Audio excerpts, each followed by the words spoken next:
내 심장은 멈췄어야 했다. 하지만 눈을 뜨자 나는 살아 있었다. 그리고 그 순간 손에 묻은 피와 배신의 기억이 나를 집어삼켰다. 나는 한지윤, 32세, 서울의 대기업 J&S 그룹의 리스크 분석가였다. 아니, 정확히 말하자면 그랬었다. 2025년 12월 8일, 나는 회사 옥상에서 밀려 떨어졌다. 내 동료이자 연인인 강민재의 손에 의해. 그의 눈빛은 차가웠고 내 비명을 무시하며 그는 내 손을 놓았다. 그 뒤로 어둠만이 남았다. 내 인생은 끝났다고 생각했다. 그런데 왜 나는 지금 2023년 3월 내 책상에 앉아 있는 걸까? 눈앞에는 익숙한 모니터와 내가 작성하던 리스크 보고서가 있다. 손이 떨린다. 이건 꿈이 아니다. 나는 정말로 돌아왔다. 죽기 2년 전 모든 비극이 시작되기 전으로. 내 머릿속엔 그날의 기억이 선명하다. 강민재의 배신, 동료들의 거짓, 그리고 J&S 그룹의 더러운 비밀. 그들은 나를 희생양으로 삼았다. 내가 알아낸 회사의 불법 자금 세탁, 그걸 폭로하려던 순간 나는 죽었다. 하지만 이번엔 다르다. 나는 다시 그들을 믿지 않을 것이다.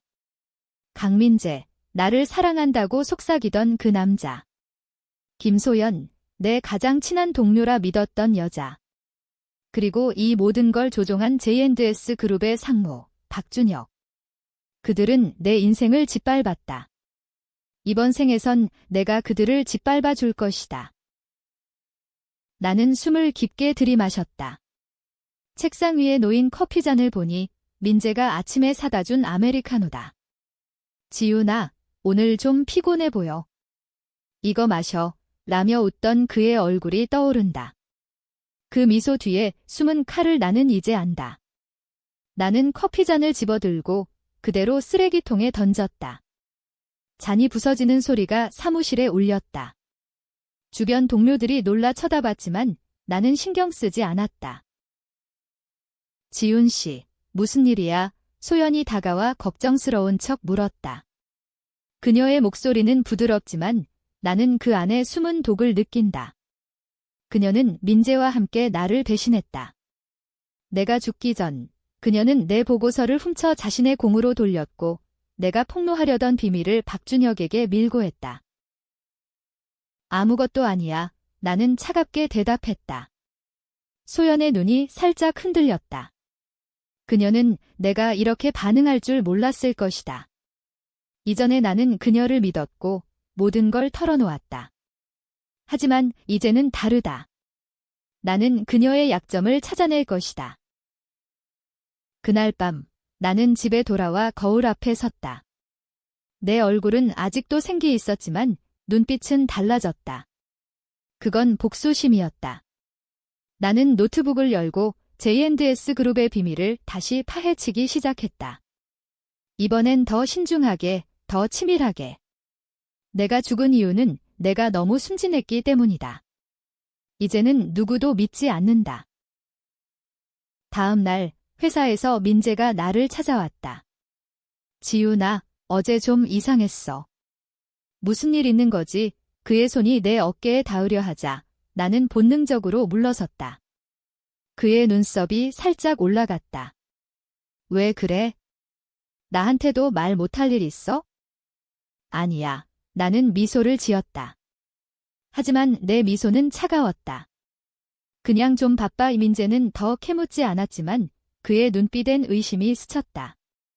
좋아, 강민재. 내가 나를 속였던 것처럼 나도 너를 속여줄게. 나는 리스크 분석가다. 위험을 예측하고 약점을 찾아내는 게 내 일이다. 이번엔 이 회사가 내 손아귀에서 무너질 때까지 나는 멈추지 않을 것이다. 복수는 서두르면 망친다. 나는 그걸 알기에 먼저 판을 짜기 시작했다. J&S 그룹은 겉으론 화려한 금융 대기업이지만 그 안은 썩어 있었다. 내가 죽기 전 알아낸 불법 자금 세탁은 박준혁 상무가 주도한 거였다. 그는 회사의 자금을 해외 계좌로 빼돌리고 이를 세탁해 자신의 주머니를 채웠다. 내가 그 증거를 찾아낸 순간 그는 나를 제거하기로 결정했다. 이번 생에선 내가 먼저 증거를 확보할 것이다. 하지만 그러려면 박준혁의 신뢰를 얻어야 한다. 그는 교활하고 의심이 많다. 내가 섣불리 움직이면 또다시 희생양이 될 뿐이다. 그래서 나는 다른 각도로 접근하기로 했다. 김소연. 소연은 박준혁의 비서로 그의 모든 일정을 관리한다. 그녀는 그의 약점을 알고 있을 가능성이 크다. 하지만 소연은 내 적이다. 그녀를 이용하려면 그녀가 나를 믿게 만들어야 한다.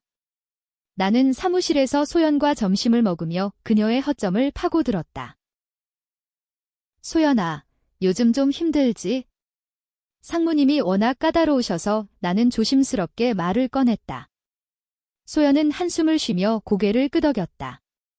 말도 마, 매일 야근이야. 근데 어쩌겠어? 월급 받으려면 참아야지. 그녀의 불만은 내 기회였다. 나는 그녀에게 더 가까이 다가가며 그녀의 취약점을 캐냈다. 소연은 야망이 크지만 박준혁의 비서 역할에 갇혀 있었다. 그녀는 더 높은 자리를 원했다. 나는 그 점을 이용하기로 했다. 소연아, 너 능력이면 더 큰 역할 맡을 수 있을 텐데. 상무님이 너무 너를 과소평가하는 거 아니야? 내 말에 소연의 눈이 반짝였다. 그녀는 내 말에 동의하며 점점 더 많은 불만을 털어놓았다. 나는 그 순간을 놓치지 않았다. 만약에 상무님의 약점을 알면 너도 좀 더 자유로워질 수 있지 않을까?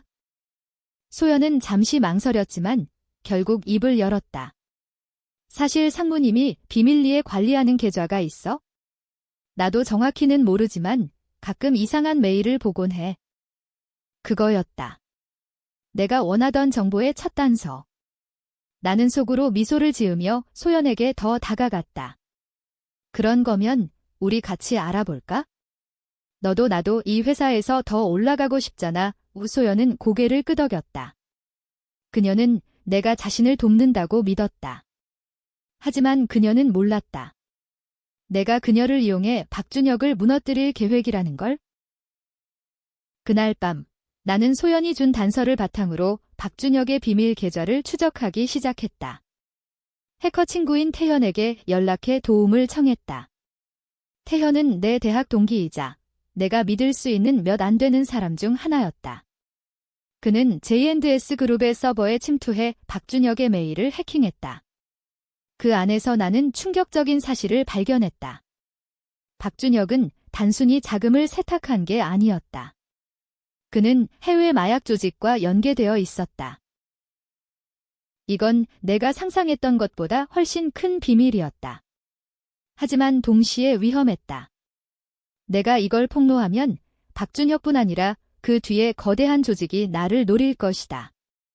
나는 잠시 망설였다. 하지만 내 죽음의 기억이 나를 밀어붙였다. 나는 멈출 수 없다.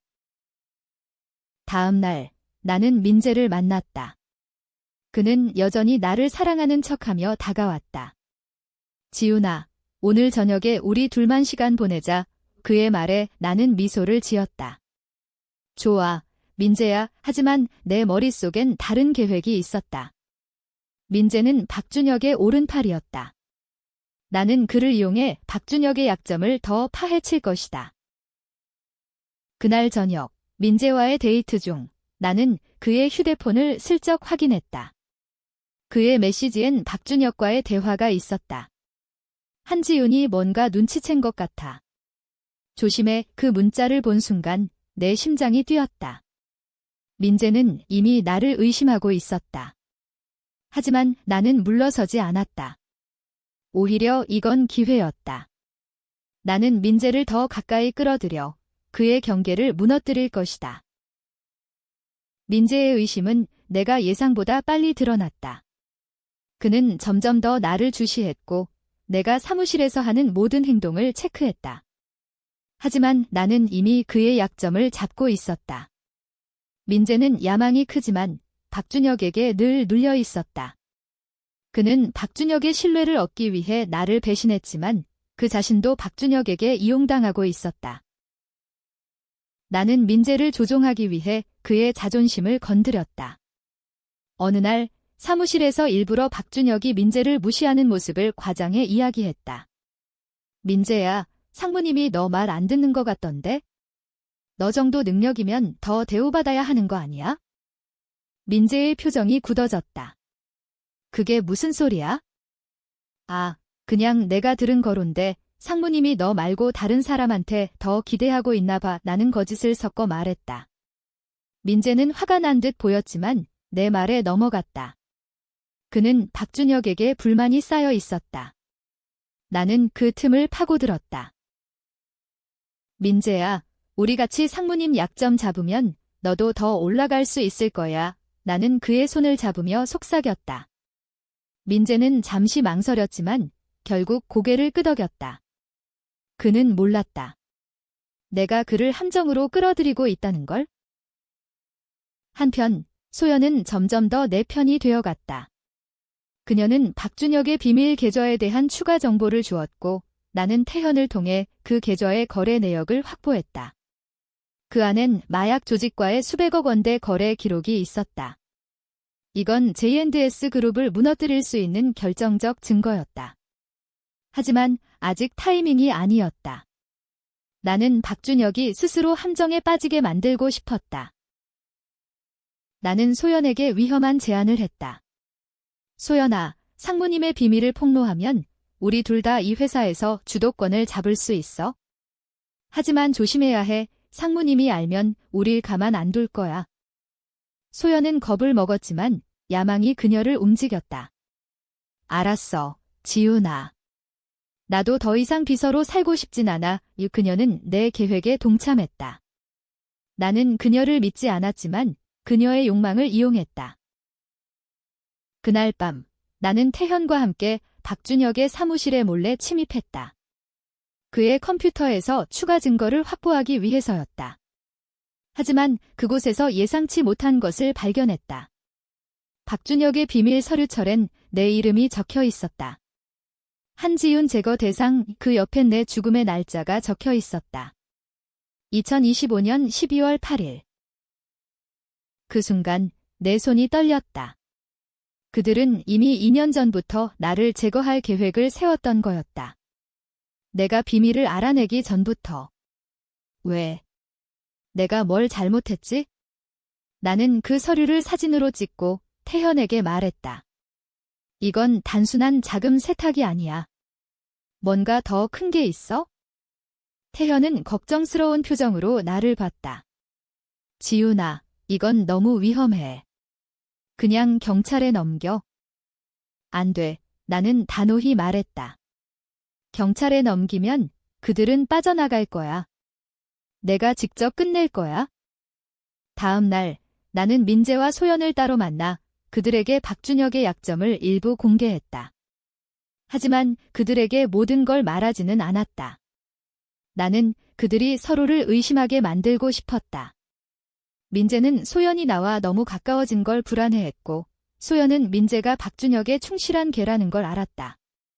그들의 균열은 내 복수의 첫걸음이었다. FILE4 함정 속으로. 계획은 순조롭게 진행되고 있었다. 민재와 소연은 서로를 견제하며 내 말을 점점 더 따랐다. 하지만 박준혁은 여전히 교활했다. 그는 내가 뭔가를 꾸미고 있다는 걸 눈치챘다. 어느 날 그는 나를 사무실로 불러냈다. 한지윤 씨, 요즘 좀 바빠 보이네. 그의 미소는 뱀 같았다. 리스크 보고서 말고 다른 것도 준비하고 있나? 나는 침착하게 대답했다. 아니요, 상무님. 그냥 회사 일에 최선을 다하고 있을 뿐입니다. 그는 고개를 끄덕였지만 그의 눈은 나를 꿰뚫는 듯했다. 좋아. 앞으로도 잘해봐. 하지만 너무 앞서 나가지 말도록. 그의 경고는 명백했다. 하지만 나는 물러서지 않았다. 오히려 그의 경고는 내 결심을 더 굳혔다. 나는 박준혁을 무너뜨리기 위해 더 과감한 계획을 세웠다. 나는 소연에게 박준혁의 비밀 계좌를 폭로할 가짜 문서를 만들게 했다. 그 문서엔 일부 진실과 거짓이 섞여 있었다. 소연은 그 문서를 박준혁에게 직접 전달하도록 지시받았다. 그녀는 겁을 먹었지만 내가 그녀를 설득했다. 소연아, 이걸로 상무님을 협박하면 우리가 이 회사를 쥐락펴락할 수 있어. 소연은 결국 내 말에 따랐다. 그녀는 박준혁에게 문서를 건넸다. 하지만 내가 예상하지 못한 일이 벌어졌다. 박준혁은 그 문서를 보고도 웃었다. 김소연, 이게 내가 할 짓이야? 한지윤이 시켰지? 소연은 당황하며 나를 팔았다. 지윤이가 저한테 시켰어요. 그 순간 나는 모든 게 무너질 줄 알았다. 하지만 나는 이미 대비책을 세워놓았다. 나는 박준혁의 사무실에 몰래 설치한 카메라로 그들의 대화를 녹화했다. 소연이 나를 배신한 순간 나는 그걸 증거로 확보했다. 박준혁은 나를 다시 불렀다. 한지윤, 내가 이 짓을 했다는 걸 알고 있어? 하지만 증거가 없지. 그는 자신만만했다. 나는 미소를 지었다. 상무님, 증거는 제가 가지고 있습니다. 나는 그의 비밀 계좌와 마약 조직과의 거래 내역을 일부 공개했다. 그의 얼굴이 굳어졌다. 이걸 폭로하면 상무님뿐 아니라 J&S 그룹 전체가 무너질 거예요. 박준혁은 이를 악물었다. 원하는 게 뭐지? 아직은 아무것도요. 나는 말했다. 하지만 조만간 알게 되실 겁니다. 나는 그의 사무실을 나왔다. 내 심장은 터질 듯 뛰었다. 드디어 박준혁을 코너로 몰았다. 하지만 아직 끝이 아니었다. 민재가 문제였다. 그는 소연의 배신을 알고 나에게 화를 냈다. 지윤아, 너 나까지 속였어. 나는 그의 눈을 똑바로 쳐다봤다. 민재야, 너도 날 속였잖아. 우리 공평한 거야? 민재는 아무 말도 하지 못했다. 그의 눈엔 분노와 혼란이 가득했다. 나는 그를 더 밀어붙였다. 민재야, 상무님을 무너뜨리면 내가 이 회사의 주인이 될 수 있어? 나랑 같이 하자. 민재는 결국 내 손을 잡았다. 하지만 나는 그의 손이 떨리는 걸 느꼈다. 그는 나를 믿지 않았다. 그리고 나도 그를 믿지 않았다. 모든 게 무너질 준비가 됐다. 나는 박준혁의 비밀을 폭로할 마지막 카드를 준비했다. 하지만 그 전에 민재와 소연을 완전히 내 편으로 만들어야 했다. 나는 그들에게 각각 다른 거짓 정보를 흘렸다. 민재에게는 소연이 박준혁과 손잡았다고 했고, 소연에게는 민재가 나를 배신하려 한다고 말했다. 그들의 불신은 점점 커졌다. 결국 소연은 민재를 박준혁에게 밀고 했고, 민재는 소연을 회사에서 쫓아내려 했다. 그들은 서로를 파괴하며 내 계획에 완벽히 맞아떨어졌다. 하지만 박준혁은 마지막 순간까지 교활했다. 그는 나를 회사 밖으로 불러냈다. 한강 근처의 창고였다.